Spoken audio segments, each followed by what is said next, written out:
Hello, everyone. This is the BBN, and we're bringing you the sweet science. Today, we're going to be focusing on Amir Khan. Now, before we go any further, I would like to say I actually like this fighter. He has blazing speed as far as his hands are concerned. He's an admirable individual to root for if you're a fan of his, to a degree. Like with all of our favorite athletes or musicians or anyone that is in any kind of creative arts, because boxing is an art form. Do not get that confused.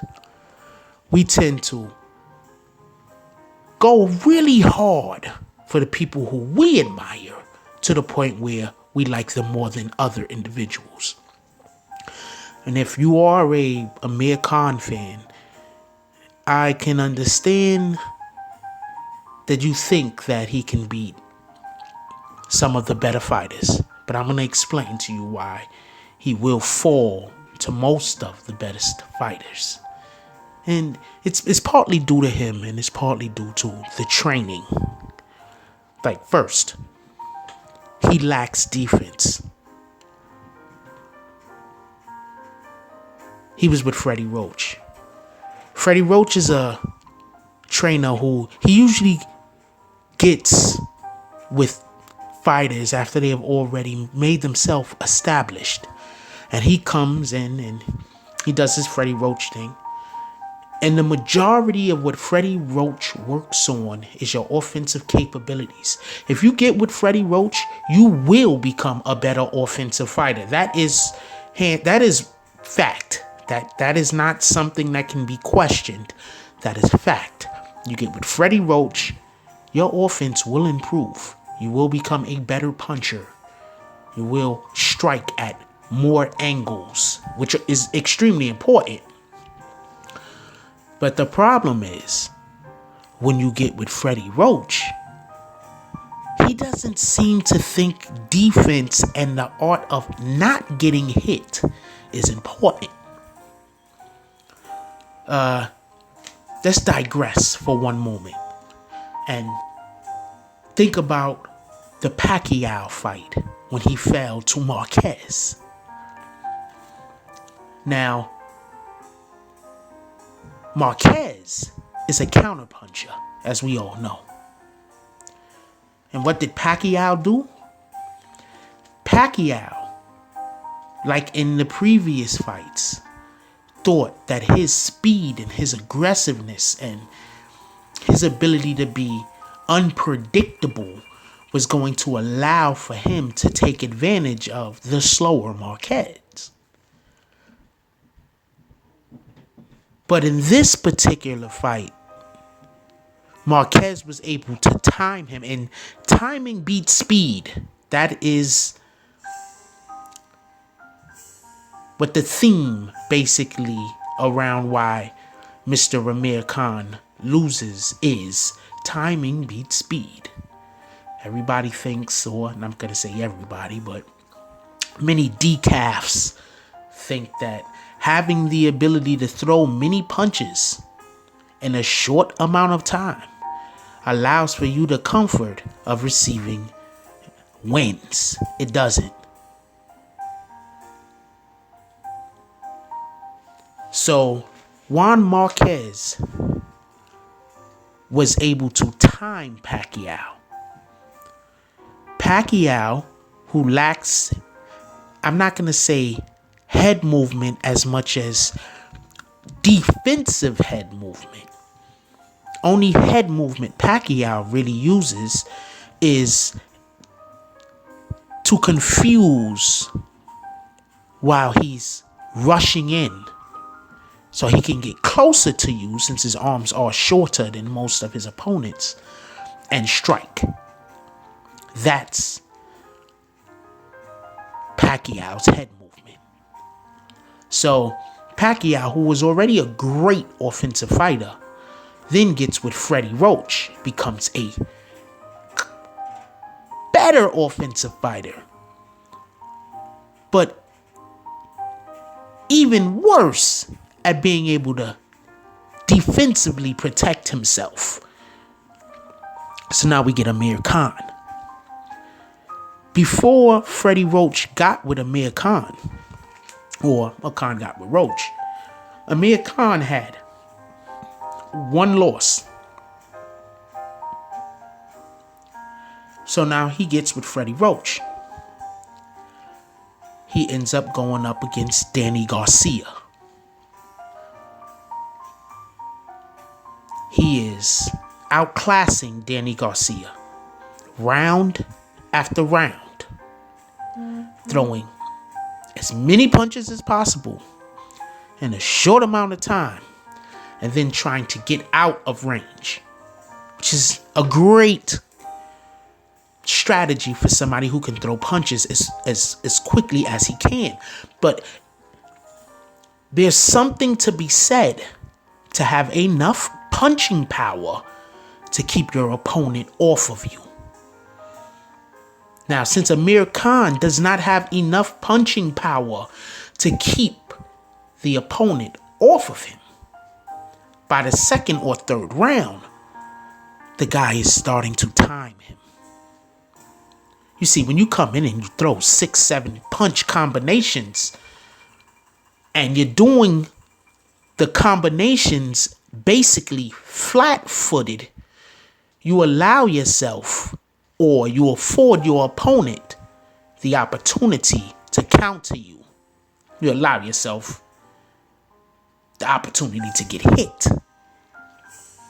So while he's coming in and he's throwing these punches, which also at the rate that he fights at, I don't understand how he thinks he's gonna get to 12 rounds against elite competition.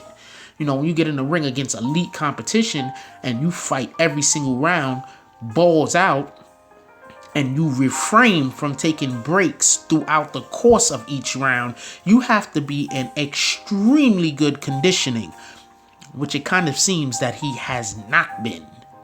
So he has been taking losses.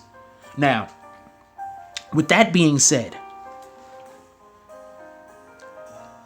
his defense, he needs to get with a defensive trainer. His new trainer, Virgil Hunter,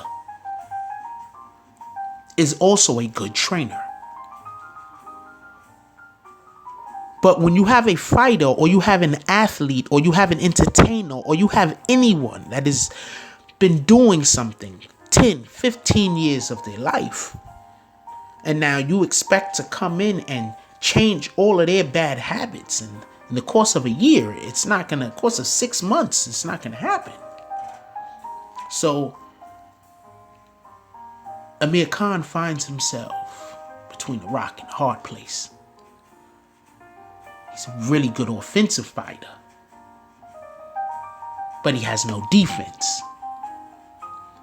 And due to the fact that he lacks punching power, he can't keep people off of him. Since he can't keep people off of him, not only does he have to throw a lot of punches, but he also has to use the entire ring, because he doesn't have the defensive capabilities to fight inside of the pocket. And he doesn't have the punching power to stop people from being on top of him. I know we love to see the best fighters fight the best fighters. That's what we want. People screamed about the Mayweather-Pacquiao for years. We have the Sean Porter, Keith Thurman fight coming up.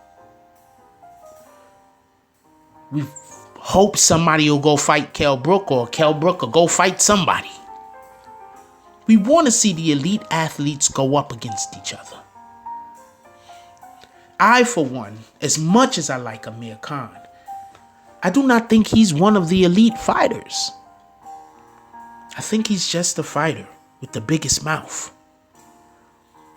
And his handlers are not protecting him well. His handlers need to come to him and say, look, you cannot have this fight or that fight until you work on this part of your game and that part of your game. Because we want to come into the fight and we want to have more than just a slim chance. The Canelo fight, I don't really blame him for. Actually, the Canelo fight is entirely his handler's fault, is my point. I don't blame him for losing the Canelo fight for the reasons in which I explained about his deficiencies in the ring. He lacks the power to keep Canelo off of him. And he's going to have to run for 12 rounds. Now, when I say run, I don't use the word run like people who don't like Mayweather's style of defense use run. I use run as you have to keep your feet moving because the other guy is just bigger than you, stronger than you, hits harder than you, and you cannot fight in the pocket. I don't mean run like he's scared and he's running around the ring, because Amir Khan will stand in front of you and throw punches and give you the opportunity to trade with him. That's why he keeps getting knocked out. His handlers need to drill into him. We are not going to make these fights with these elite athletes if you aren't going to become an elite athlete yourself. The money's good, but making money for 1 or 2 fights, it's not going to beat making money for 10 to 15. With that being said, Amir Khan has to win his next fight. He has no choice. He cannot lose his next fight. Losing his next fight is basically possibly the end of his career. I personally think that he should go fight an AB, Adrian Broner. My reasoning for thinking that he should fight Adrian Broner is Adrian Broner needs to win just like he needs to win. Adrian Broner is probably the only guy that he can fight right now, lose, and his career isn't ended.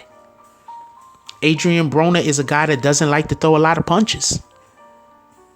Adrian Broner is a guy that he won't have to run from as much because Adrian Broner really isn't a stalker. Adrian Broner likes to also stand inside of punching range and not throw punches. All of these things are tailor-made for Amir Khan. Absolutely tailor-made. Adrian Broner also doesn't come on strong until the end of the fight. So that means that through the middle rounds, Amir Khan can rest some instead of fighting all out from the first bell to the last.